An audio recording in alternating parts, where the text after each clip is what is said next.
여러분 도전을 해보면은 진짜 내가 온전히 나랑 딱 마주하게 돼 있거든요. 살면서 이 도전해라 이러면 아 그래 맞아 그래 놓고 도전 안 하는 사람이 너무 많아. 도전이라는 게 제가 말하는 게 회사 때려치라는 게 아니에요. 막 목숨 걸고 세계일 줄 아는 게 아니고 일상에서 내 한계를 테스트할 수 있는 도전을 말하는 건데 여러분 달리기를 해도 그냥 뛰지 마시고 매일 기록을 적어보세요. 진짜 그거를 해보는 거랑 안 해보는 거랑 차이가 커요. 제가 진짜 그래도 그 달리기 한 몇 달 전에 한창 할 때는 그 기록을 막 그거 단축하는 재미가 있었어요. 그러면서 그거 하려고 요 구간에서는 내가 조금 더 숨 참고 뛰어야지. 그런 게 맛이거든요. 그래서 헉헉대고 진짜. 근데 그런 즐거움을 알아야 되는데 몰라요 우리는. 진짜 자신이라고 하는 것은 자신을 만난다는 것은 결국 자신을 창조하는 건데 사실 어떻게 창조할 수 있냐면 내가 나의 부족함을 알 때 느낄 수 있어요 그게. 근데 어떻게 부족함을 아냐? 도전할 때 알 수 있는 거야. 도전할 때. 도전을 하지 않으면 진짜 내 부족함을 알 수가 없어요. 저희가 비즈니스 하면서 진짜 업무적으로 처음 하는 일이 뭐냐면 판권을 사는 일이었어요. 이제 판권을 산 다음에 번역을 이제 의뢰하죠. 의뢰하잖아요. 하는데 확실히 초반에 내가 의뢰했던 거는 벌써 아닌 게 나와. 초반에 너무 판권이 빨리 나가니까 마음 급해진 거야. 그러니까 내가 갖고 있는 기준점에서 그 기준이 초반에 조급한 다음에 조금 허술해졌던 거였어요. 그러니까 이제 제가 느낀 게 뭐냐면 저에 대해 생각을 많이 했었어요. 왜냐면 이게 판권을 사야 되잖아요. 근데 돈이 걸린 거잖아요. 잘 할수록 비용 절감이 되고 또 좋은 책 할 수가 있는 거잖아.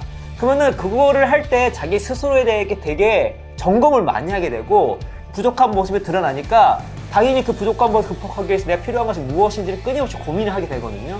중요한 거는 그 사이에 나도 모르게 이 사이에 내가 성장하고 있구나 라는 걸 느꼈는데 그게 핵심은 내가 도전했을 때 내 부족함이 딱 드러나니까 그 부족함을 극복하려는 그 상황 가운데에서 내가 성장을 하고 성장된 내 모습을 바라보게 되면서 나의 모습이랄까? 그걸 바라보게 되는 것 같아요.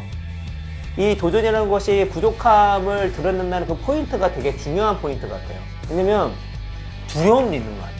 한 번도 도전을 안 해본 적 없을 거잖아, 살아가면서. 그러면 도전할 때는 항상 이 부족함이 드러나니까. 근데 누가 내 부족함을 맞이하고 싶겠습니까? 또 이 부족함을 누구에게 이렇게 얘기하겠습니까?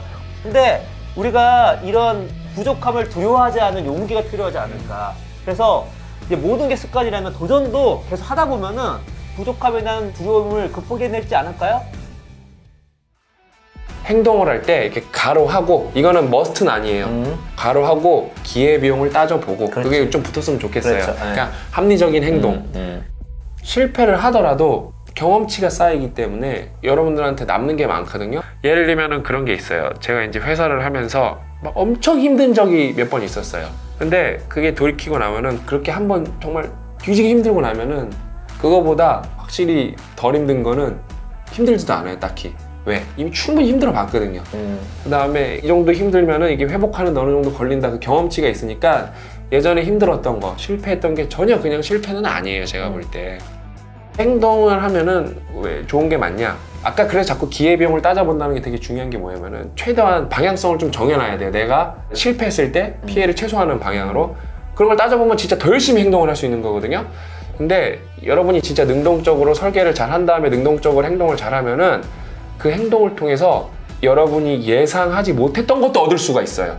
그게 제가 볼 때 행동의 진짜 묘미인 것 같아요. 그게 또 행운이지. 행운이죠. 진짜 말 그대로 행운이죠, 그게. 근데 그 행운도 행동해야 얻을 수 있다는 그렇지. 거예요. 그러니까 생각보다 여러분이 예상치 못한 걸 행동하면 얻을 수 있는 게 되게 많아요. 그리고 그 행운을 자기 거로 만드는 게 실력이고요. 얼마 전에 이코노미스트에서 한 가지 연구를 소개해 줬는데요. 간단하게 말하면 연구 지원고를 봤는데 지원고 받을 때 평가를 받아야 되잖아요. 받으면 이제 그 평가 점수가 있을 거잖아요. 그런데 평가 점수가 비슷한데 어떤 사람은 받을 수도 있고 어떤 사람은 못 받을 수도 있잖아요. 그래서 받은 사람과 못 받은 사람들이 그 이후의 퍼포먼스를 본 거예요. 그랬더니 대체적으로 받은 사람이 계속 잘했습니다. 왜냐면 비슷했는데 받았어. 받으면 뭐예요? 그 돈을 갖고 뭔가를 할 수가 있는 거잖아요. 그러면 할 수가 있고 더 많은 사람을 만날 수 있고 뭔가 이제 이게 마태 효과라 하던데 갑자기 운빨에 맞아가면서 더 뭔가 자기 실력을 키울 수 있는 주변 환경이 만들어진 거였어요. 근데 그 연구를 더 심도 있게 연구해 봤더니 그때 점수가 비슷했는데 지원금을 받은 사람보다 더 잘한 사람도 있었습니다. 어떤 사람이었냐면 비슷한데 못 받았잖아요? 못 받은 사람을 분류해 본 거예요. 어떤 사람들? 실패해서 그 실패를 받아들이고 그냥 계속 시도한 사람들. 시도한 사람들과 그냥 포기한 사람들. 실패했다고 거의 좌절하지 않고 계속 도전하는 거예요. 한 팀은 그냥 포기한 거지. 이거 안 되나 보다. 근데 어떻다? 계속 시도한 사람이 결국 학문적 성과가 훨씬 뛰어났다. 훨씬 연구 성과가 훨씬 뛰어났습니다. 뛰어났다.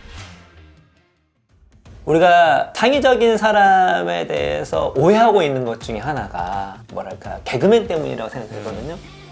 개그맨이나 코미디를 높게 치는 이유는 발언의 개수에 비해서 터지는 그 비율이 많아서거든요. 뭐 그냥 입맛 뻥끗하면 막 웃긴 거야. 우린 창의적인 사람이 되게 타율로만 생각하는 거예요. 창의적인 사람은 뭐 하나 할 때마다 빵빵 터지고 별로 실패도 없고 라는 이미지가 있는데, 그런데 창의성에 관련된 거의 모든 연구 결과는 그렇게 얘기하고 있지 않습니다. 창의적인 사람은 한 번 한 번 내뱉을 때마다 대박을 치는 개그맨이기보다 하나가 초토화시키는, 그래서 시도를 훨씬 많이 하는, 그러니까 아이디어 질이 좋은 게 아니라 아이디어 양이 많은데 그냥 많은 게 아니라 압도적으로 많은, 도전도 많이 하고 실패도 많이 하고. 아니면 아이디어 양이 많다는 얘기는 도전도 많이 했다는 뜻이고 실패도 많이 했다는 뜻이잖아요. 우리가 보통 모차르트 하면은 아마데우스 생각하면서 모차르트는 뭐 작곡하면 다 대박이다 생각하지만 실제로 모차르트가 35세까지 만든 작품 수만 600곡입니다. 600곡. 근데 우리 안에 회자되는 것은 뭐 10곡에서 뭐 20곡 정도? 바흐 같은 경우는 1000곡 정도 작곡했는데 우리한테 뭐 남겨진 곡은 뭐 10곡 정도 되지 않고. 정리를 하면은 시도를 많이 하고, 시도를 많이 하려면 어떻게 했나, 실패의 비용을 감수할 수 있는 환경이 돼야 된다. 그렇죠. 이게 핵심입니다. 네.